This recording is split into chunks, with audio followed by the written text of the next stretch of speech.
Oke, di pembahasan kali ini, di podcast ke-7 ini, kali ini saya akan ngebahas soal pelaporan segmen evaluasi pusat investasi dan transfer pricing di akuntansi manajemen sesi 7. Kita langsung saja mulai.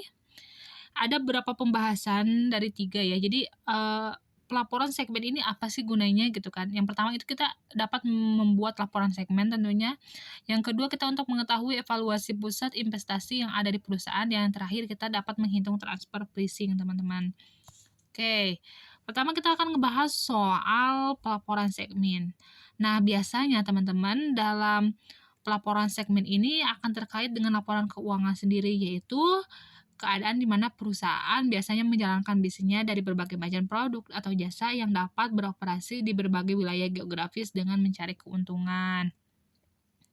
Nah, terkait dengan laporan keuangan segmen ini, teman-teman, ada beberapa hal yang biasanya dilakukan oleh perusahaan selain tadi mencari keuntungan, terus ada peluang pertumbuhan bisnis, prospek kerja, hingga promosi pemasaran dan melaksanakan manajemen risiko.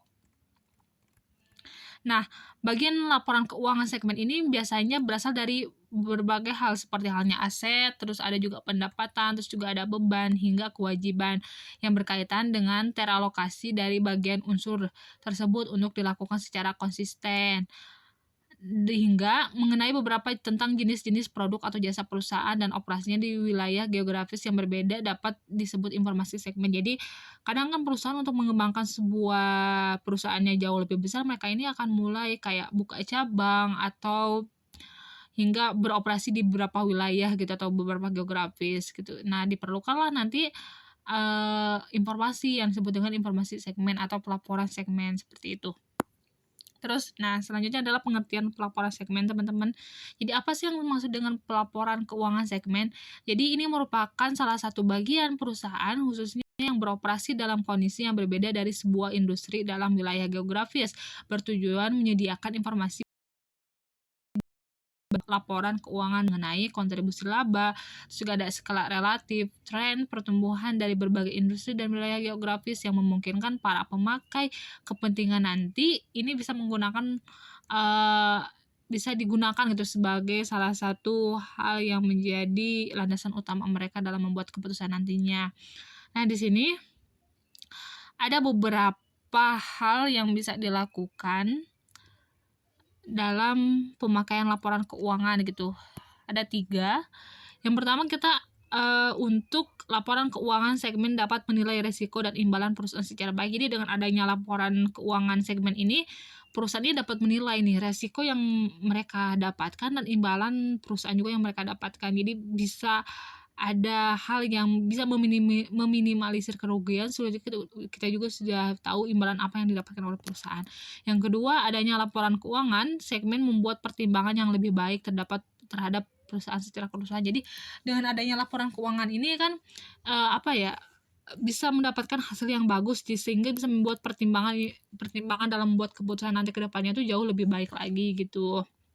Terus yang ketiga, adanya laporan keuangan segmen sebagai panduan dalam memahami kinerja masa lalu perusahaan secara lebih baik. Nah, ini menjadi sesuatu yang terpenting menurut saya, di mana dengan adanya laporan keuangan ini perusahaan bisa jauh lebih memahami kinerja masa lalu. Jadi mereka bisa belajar dari masa lalu sehingga bisa mereka, di tahun sekarang mereka bisa jauh lebih baik karena mereka bisa melihat kinerja mereka 1 tahun ke belakang, seperti itu.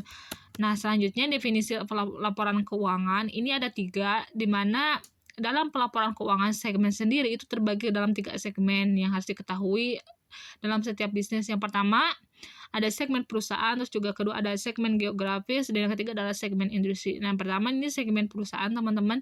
Ini merupakan salah satu komponen suatu entitas yang kegiatannya mewakili kegiatan usaha utamanya maupun kelompok pelanggannya. Artinya, segmen ini dapat berbentuk sebuah anak perusahaan seperti halnya cabang atau divisi atau departemen dan beberapa hal sebuah joint venture atau anak perusahaan lain, bukan hasil dari investasi. Beberapa segmen aktiva, kinerja, dan aktivitas segmen yang dapat diketahui secara jelas untuk memisahkan secara fisik dan operasional secara umum aktiva, kinerja, dan aktivitas yang biasanya terdapat dalam entitas yang Jadi segmen perusahaan ini istilahnya kayak pengelompokan gitu loh, pengelompokan yang mewakili dari usaha tersebut. Tadi ada cabang, ada divisi yang kayak gitu. Jadi istilahnya masih ruang lingkup perusahaan, masih anak-anak perusahaan lah. Yang kedua adalah segmen geografis. Ini merupakan komponen perusahaan yang biasanya dibedakan dalam memiliki usaha di suatu beberapa bagian atau sekelompok negara tertentu dalam suatu wilayah geografis. Jadi biasanya segmen geografis ini yaitu tadi ada perusahaan yang memiliki usaha di suatu bagian tertentu kayak apa? Kayak Shopee kan, Shopee not only in Indonesia, kamu bisa nemuin Shopee kayak di Thailand, di Malaysia, masih di daerah Asia kamu bisa nemuin Shopee. Jadi not only in Indonesia. Nah, selanjutnya kayak segmen industri, ini merupakan kayak komponen perusahaan yang harus dibedakan dan harus menghasilkan suatu produk atau jasa yang berbeda menurut pembagian industri atau sekelompok produk atau jasa sejenis yang berbeda, dan terutama para pelanggan di luar perusahaan industri dapat dibagi kelompok menjadi industri pertambangan, industri transport, industri perhotelan dan pariwisata, industri jasa profesional dan sebagainya. Jadi ini dibedakan gitu kan, kayak pengelompokannya aja, kayak ada industri yang khusus transportasi, jadi gak ada di dalamnya tuh kayak industri perhotelan, gak, karena mereka khusus transportasi. Begitu juga dengan industri perhotelan, mereka akan fokus terhadap perhotelan. Juga industri pariwisata, mereka akan fokus ke pariwisatanya, hingga industri jasa-jasa lainnya. Oke, di sini ada yang sebut dengan dasar pelaporan keuangan, teman-teman.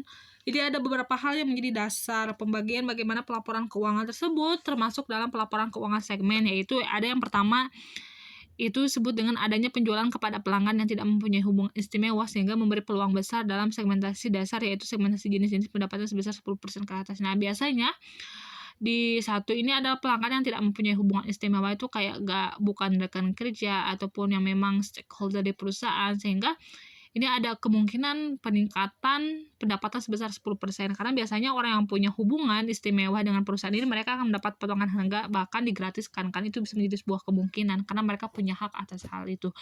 Nah, yang kedua adanya laba operasi merupakan suatu hal yang sangat penting, sehingga laba operasi atau rugi operasi sehingga 10% ke atas dijajarkan secara berpisah. Jadi adanya laba operasi ini merupakan suatu hal yang sangat penting, teman-teman. Jadi sehingga nanti ke depannya laba operasi atau rugi operasi 10% ke atas ini dapat disajikan secara terpisah.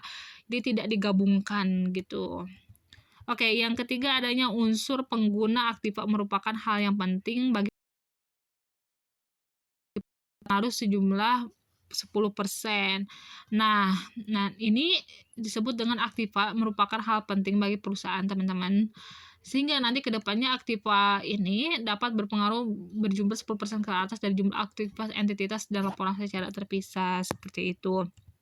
Oke, kalau kita ngebahas soal pembahasan kali ini, teman-teman, ini apa sih yang kita kira-kira dapat gitu kan? Apa sih kira-kira kesimpulan yang bisa kita dapat gitu kan? Sebenarnya masih banyak pembahasan, tapi saya memang hanya mengambil beberapa yang kira-kiranya penting, teman-teman. Jadi kita bisa tarik kesimpulan, teman-teman, bahwasanya pelaporan segmen diperlukan agar setiap perusahaan ini dapat mengetahui semua kinerja masing-masing segmen, sehingga dapat diketahui mana yang profit center dan mana yang cost center gitu. Dengan adanya pelaporan segmen ini diharapkan dapat digunakan untuk kepentingan pengambilan keputusan setiap manajer yang memerlukan. Jadi sangat penting ya pelaporan segmen ini, dari semua segmen, dari mulai segmen terkecil hingga segmen terbesar ini diperlukanlah sebuah pelaporan. Jadi perusahaan ini bisa tahu tetek bengeknya kinerja perusahaan ke depannya seperti apa, sehingga kita bisa menjadi pembelajaran yang penting untuk perusahaan yang jauh ke depannya. Oke, mungkin hanya itu yang bisa saya sampaikan di podcast ke-7 ini. Saya harap teman-teman semua para pendengar bisa mengambil ilmunya, ataupun kalau ada kekurangan itu mohon dari saya. Saya ucapkan terima kasih bagi teman-teman atau rekan-rekan yang mendengar dan melihat podcast ke-7 ini. Assalamualaikum warahmatullahi wabarakatuh.